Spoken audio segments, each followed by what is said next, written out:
Who is the real Erika Kirk? Sex sells, babe. Sex sells. Wow. That's me. I've spoken with classmates, past boyfriends, and people are generally bewildered as to why Erika is now publicly represented. Charlie supporters, the issue isn't that people change. The issue is whether the transformation reflects genuine growth or a calculated repositioning to fit a new audience and a new power structure. Erika reportedly believed every loose end was already tied up after several internal shakeups. At TPUSA removed people who might challenge her leadership. But according to new claims circulating among insiders, the situation may not be as controlled as it first appeared. This time, the conversation isn't coming from critics on the outside. The attention is allegedly coming from someone much closer to her circle. Some reports now suggest that a person described as a longtime friend could be preparing to speak out about internal dynamics inside the organization. According to those claims, this individual may reveal details about how Charlie's role inside the movement evolved over time and how decisions were made behind the scenes. Supporters of Erika strongly dispute these suggestions, but the rumors alone have already stirred serious conversation among people who once worked closely with the group. Meanwhile, the organization's leadership has reportedly been making sweeping personnel changes. Multiple employees have been let go in what sources describe as a major restructuring effort. Observers say many of the individuals affected were known to be especially loyal to Charlie during his time at the organization. Some insiders even claim Erika referenced removing what she called Charlie fans while discussing the transition to new leadership. One situation that drew particular attention involved Aubrey Lech, who had reportedly worked with the organization for about 4 years. According to accounts shared online, the chain of events that led to her dismissal started with something surprisingly ordinary: a taxi ride. The story goes that a senior figure connected to the organization was chatting with a driver during the trip. To me was that a Turning Point executive got into an Uber one day and they randomly just kind of started talking about Turning Point. And the executive asked the driver, what do you think about Turning Point? And the driver proceeded to tell the Turning Point executive, well, it's just really sad. I've heard the organization's really going downhill. There's not really a direction and nobody likes Erika. And the Turning Point executive proceeded to ask this Uber driver, well, who told you that? And the Uber driver told the Turning Point executive that his daughter was good friends with a girl that worked at Turning Point way back when in high school. They had spoken about Turning Point since Charlie's assassination, and that, this was told to him by his daughter. And the Turning Point executive, of course, asked, well, what's the employee's name? And the Uber driver allegedly said, Aubrey. Aubrey who? Aubrey Leitch. And the story was presented to me as one of the reasons for my term. Like many casual rides, the conversation reportedly turned into friendly small talk. At some point, the driver mentioned that his daughter had a friend who worked at the organization. From there, the discussion allegedly moved toward workplace morale. The driver reportedly claimed that, according to his daughter's friend, several staff members were unhappy with the new leadership. Insiders say that once this information circulated internally, leadership attempted to determine who might have been connected to the conversation. Eventually, Aubrey was identified as the employee linked to the story. Not long after that, she was no longer working at the organization. Supporters of the leadership say the decision was part of broader restructuring, while critics argue it reflects a deeper tension between longtime staff and the organization's new direction. Let's pause for a moment and look at this from a normal, everyday perspective. People talk about work all the time. After a long day, it's completely natural to go home and tell your partner, a friend, or a family member about what happened during the day. That kind of venting. We have so much to do, which is exciting.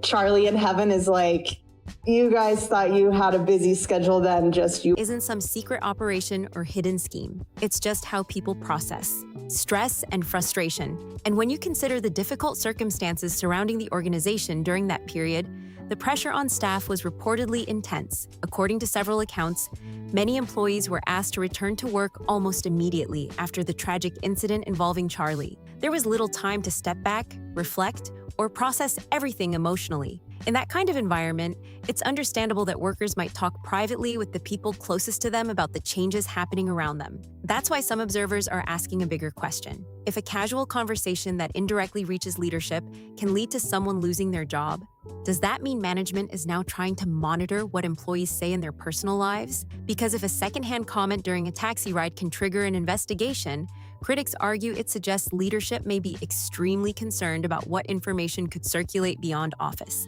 Walls. Candace has also claimed that multiple staff members were called into private meetings where they were asked questions about their loyalty to Erika. According to those reports, the atmosphere inside the organization became tense, with employees feeling pressured to show clear support for the new leadership structure.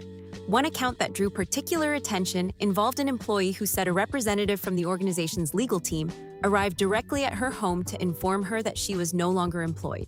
She was reportedly instructed not to remove or delete any work materials and was asked to return her company laptop immediately. Situations like this only added to the sense of uncertainty among staff members. Another former employee described walking into what she believed would be a positive meeting after months of intense work helping organize a major event. She expected recognition for the long hours she and her team had invested. Instead, she says she was informed that her role had ended. They started singling out people, and they would pull them out one by one to go outside and smoke like a cigarette. Now, when it was finally my turn to go and talk to them, they approached me and they asked me, hey, what are your views on Israel?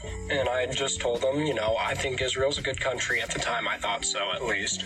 And they told me, okay, well, what do you think about, Mossad and, Israeli forces? And I was like, they're all right. Yeah. And they were like, what if we told you we're part of it, Israeli groups and forces? And I was like, oh, that's interesting. And I'm like, and you work for Turning Point, right? And they were like, yeah, we do. We've been working for Turning Point for the past 4 or 5 years. Even though the organization had reportedly raised hundreds of millions of dollars during that period. According to her account, no clear explanation was provided. That same individual later shared concerns that company laptops may have been monitored in some way. She said that the evening before her dismissal, she had privately messaged another coworker, expressing frustration about Erika's leadership style. The next day, she was suddenly out of a job. While there is no confirmed evidence supporting the idea of surveillance, the timing raised questions among former staff. All of this has led critics to argue that the internal culture may now revolve around strict loyalty to Erika and the new leadership direction. Supporters, on the other hand, say leadership changes often require difficult personnel decisions, but the debate continues to grow, with many observers wondering what exactly leadership is trying so hard to control or prevent from. Spreading. According to accounts shared by former insiders, some new hires at TPUSA were invited to what appeared to be a friendly welcome gathering. On the surface, it looked like a casual event meant to introduce newcomers to the organization. But several people who say they attended claim the situation felt very different once it started. Instead of light introductions or conversations about the organization's goals, some new employees say they were brought aside individually and asked direct questions almost immediately. Handsome, dashing president. And you have amazing role models like the assassin J.D. Vance, our vice president. And when I say that,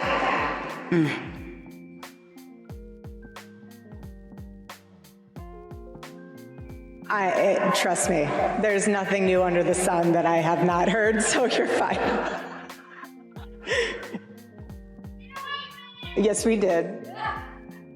And surprisingly, those questions reportedly weren't about policy priorities, workplace responsibilities, or the organization's mission. According to these accounts, one of the main topics raised during those early conversations was Israel.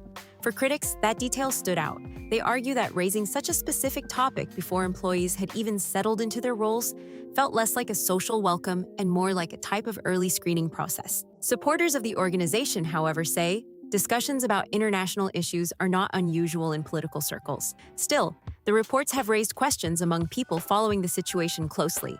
At the same time, several sources claim that before everything changed inside the organization, Charlie had been interested in conducting a deeper internal review of how things were operating.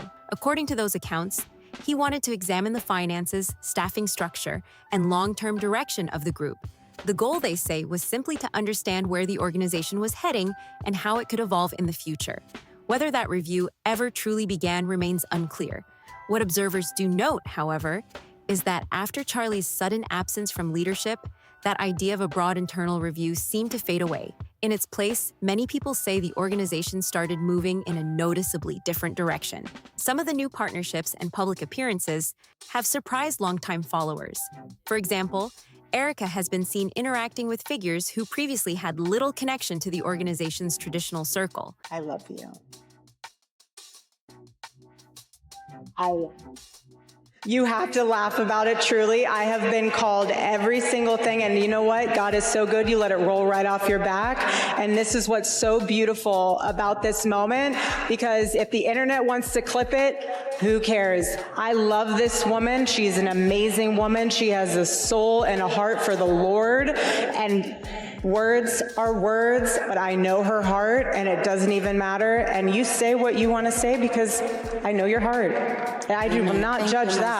One moment that sparked online discussion involved Nicki Minaj during a live event where strong words were exchanged about J.D. Vance. The moment spread quickly across social media and left many observers saying the political and cultural lines around the organization were becoming harder to define. For longtime supporters of the group, the shift has created a sense that the public image of the organization is changing rapidly.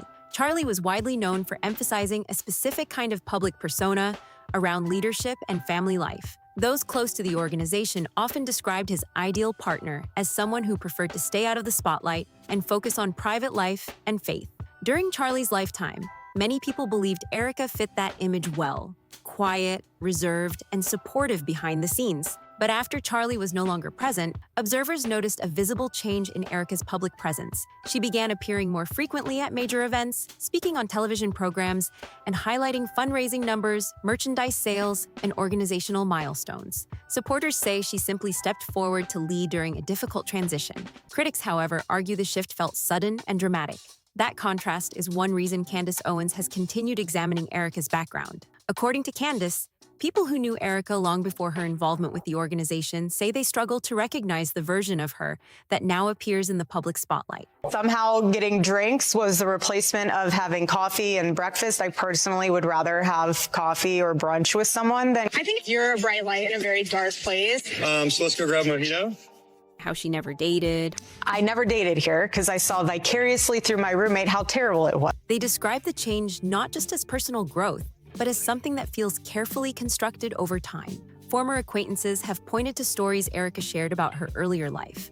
Descriptions of never drinking, rarely dating, and consistently centering conversations around faith. Those details helped shape the public image many supporters associate with her today. But critics say the contrast between those early portrayals and some accounts from people who claim to have known her years earlier has created ongoing debate. Recently, another claim added even more attention to the situation. According to reports circulating online, a former close friend of Erika may have spoken out about past events that some observers now connect to what has been called the honeypot theory. One story Erika previously shared involved meeting Charlie at an airport years before they officially connected. She described recognizing him but choosing not to approach him, even after encouragement from her mother, Lori. Some sources now suggest that encounter may not have been as random as it once appeared. According to these claims, people around Erika had been aware of Charlie long before their eventual introduction. When that early airport moment did not lead to a conversation, another individual, Tyler Bowyer, later introduced the two directly.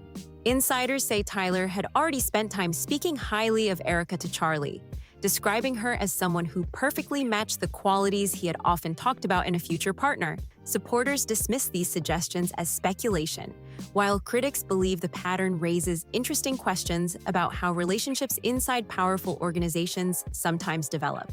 What is clear is that with Charlie no longer guiding the organization personally, Erika has taken on a far more visible leadership role. That young man on the cross, our Savior said,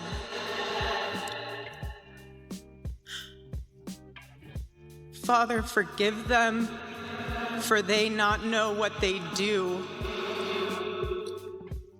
That man, that young man, I forgive him. One that continues to spark debate among both supporters and skeptics alike. The deeper people dig into the timeline surrounding the organization's leadership shift, the more questions seem to appear. What initially looked like a simple transition after a sudden tragedy has slowly turned into a complicated puzzle of internal dynamics, changing alliances and conflicting accounts from people who were once inside the same circle. And the more these pieces are discussed, the harder it becomes for observers to ignore the patterns emerging behind the scenes. One of the biggest topics that continues to surface is the idea that Charlie had been preparing to examine the organization's internal structure more closely before everything changed. Several sources have claimed that he was interested in reviewing finances, staffing decisions, and long-term strategy. That kind of internal review isn't unusual for a growing organization. In fact, many leaders conduct them regularly to make sure operations stay transparent and effective. But what makes this situation stand out is the timing. According to those familiar with the discussions, Charlie's interest in reviewing internal operations came during a period when the organization had expanded rapidly.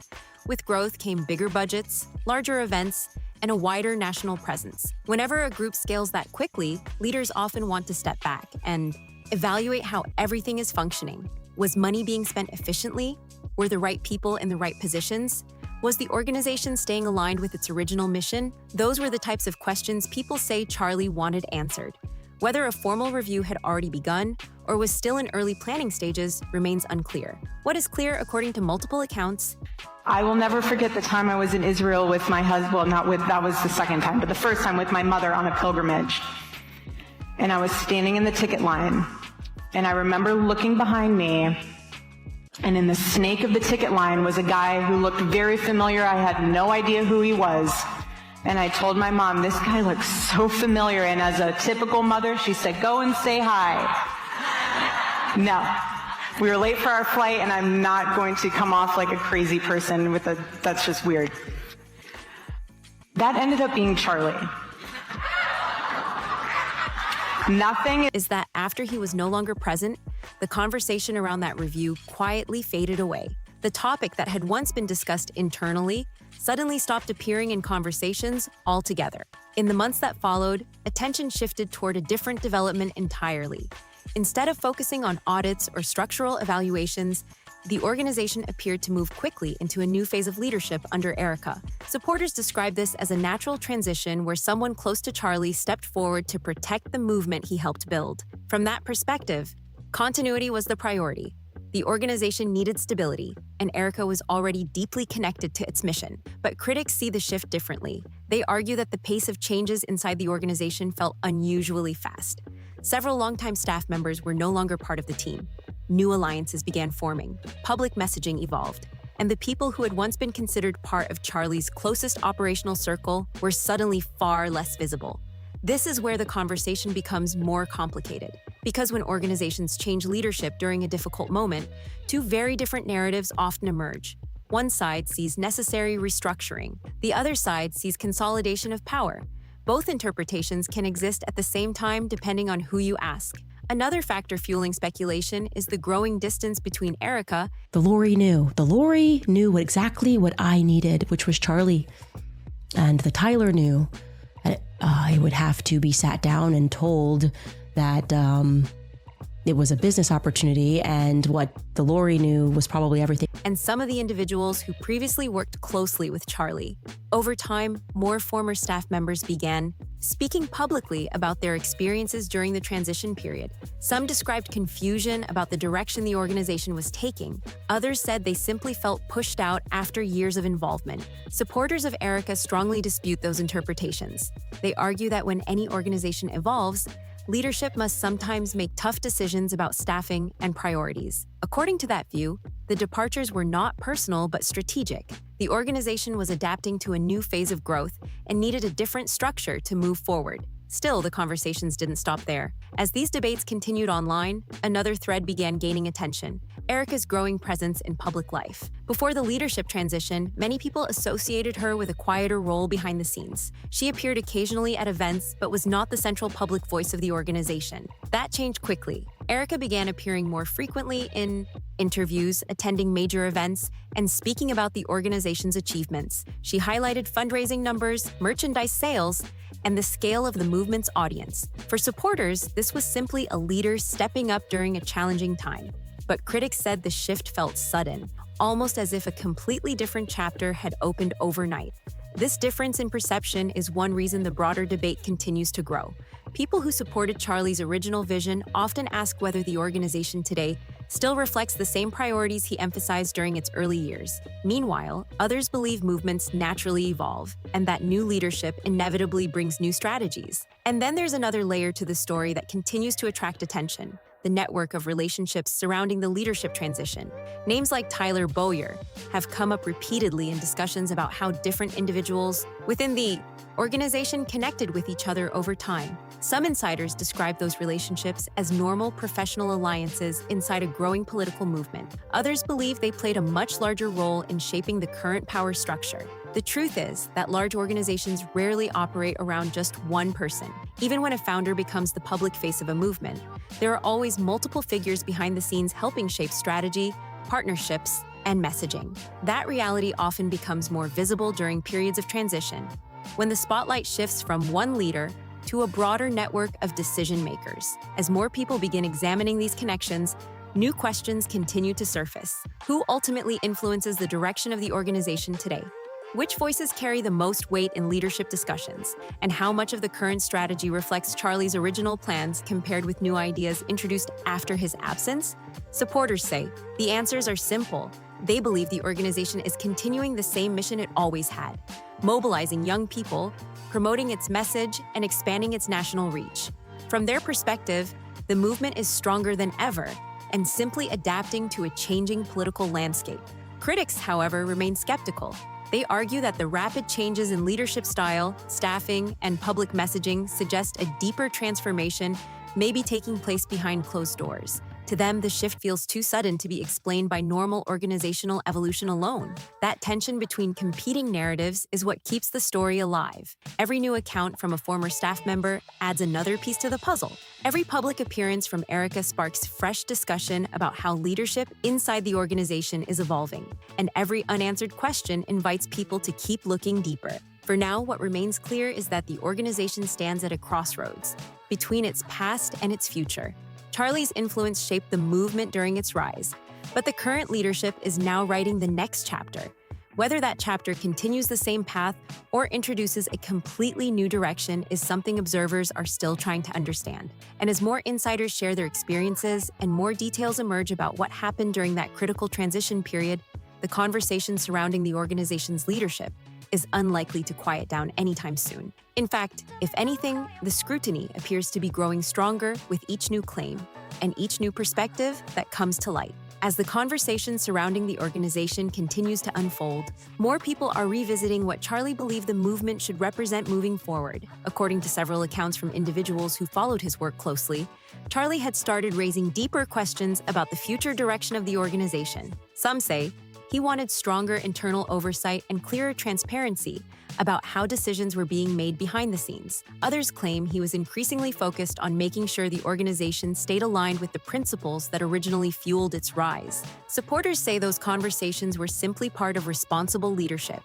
When an organization grows rapidly, leaders often want to review operations and make sure everything is functioning properly. That can mean evaluating finances, reviewing staffing structures, and checking whether the mission still matches the actions being taken day to day. In that sense, the idea of examining internal operations wasn't unusual at all. In fact, many organizations conduct similar reviews as they expand. But critics believe the timing of those discussions is what makes this situation stand out. According to people who say they were aware of Charlie's concerns, he had become increasingly interested in understanding how different parts of the organization were operating together. That included financial decisions, strategic partnerships, and the broader direction the movement might take in the coming years. Whether those plans were ever formally launched remains unclear, but the fact that the topic was reportedly being discussed has continued to fuel speculation. Since Charlie was no longer present to guide those discussions personally, the focus quickly shifted toward the leadership that stepped forward afterward. Erika, who had already been closely connected to the organization through her relationship with Charlie, became a far more visible figure in the public conversation. Supporters say she simply stepped into a leadership role during a difficult period and helped maintain stability at a moment when the movement needed it most. Critics, however, have raised questions about how quickly that transition seemed to happen. They point to the pace of internal changes, the departure of several longtime staff members, and the emergence of new alliances that weren't previously associated with the organization's traditional network. For those observers, the shift felt dramatic, almost as if the organization entered an entirely new phase almost overnight. This is where Candace Owens has continued pushing the conversation further. Candace has argued that the story surrounding Charlie's legacy is still evolving and that many aspects of the organization's internal history deserve closer examination. She has suggested that the public narrative around Charlie's leadership may not fully capture the complexities of what was happening internally during his final period guiding the organization.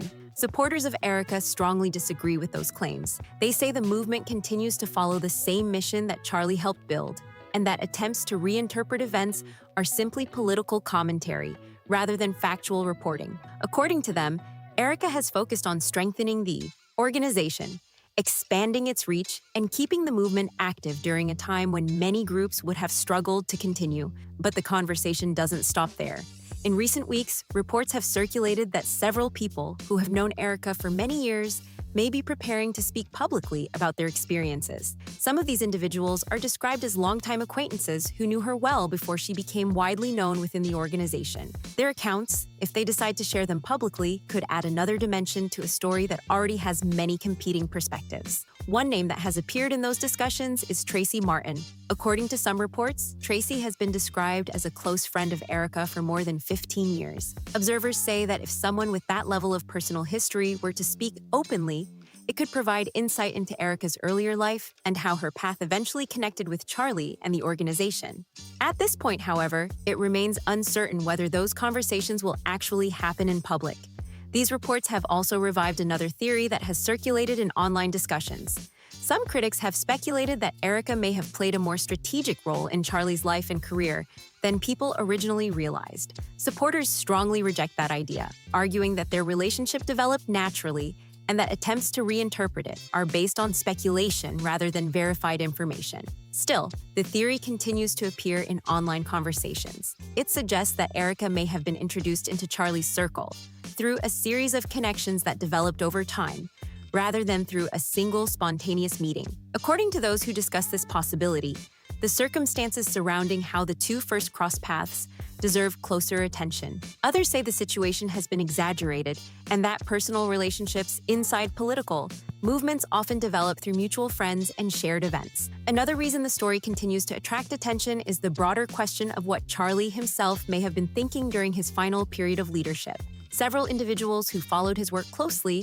have suggested that he was becoming more reflective about the direction of the movement. Some claim he had started reconsidering certain alliances and strategies while exploring how the organization could evolve in the years ahead. Supporters interpret that period as evidence of thoughtful leadership. They believe Charlie was simply doing what any responsible founder would do, examining the long-term sustainability of the organization he helped build. Critics, however, wonder whether those reflections may have uncovered deeper disagreements within the organization's leadership structure. Without Charlie present to explain his perspective directly, those questions remain open to interpretation. At the same time, Erika's growing public presence has added another layer to the discussion.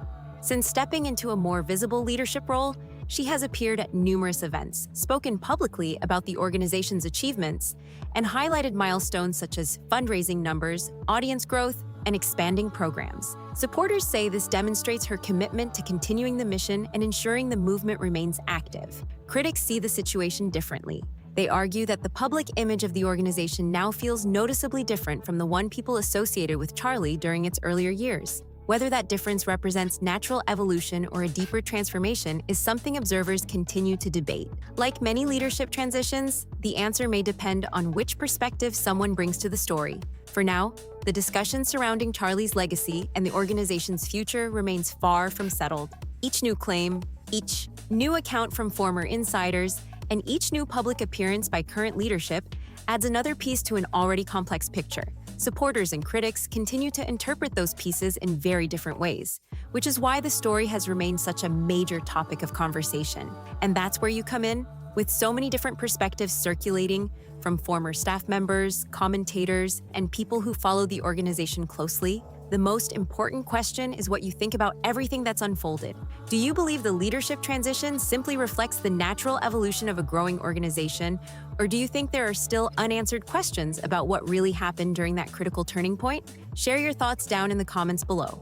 Your perspective is part of the conversation, and it helps shape how these stories continue to be explored. If you found this breakdown interesting, make sure to like the video, subscribe so you don't miss future deep dives, and share it with others who have been following the situation closely.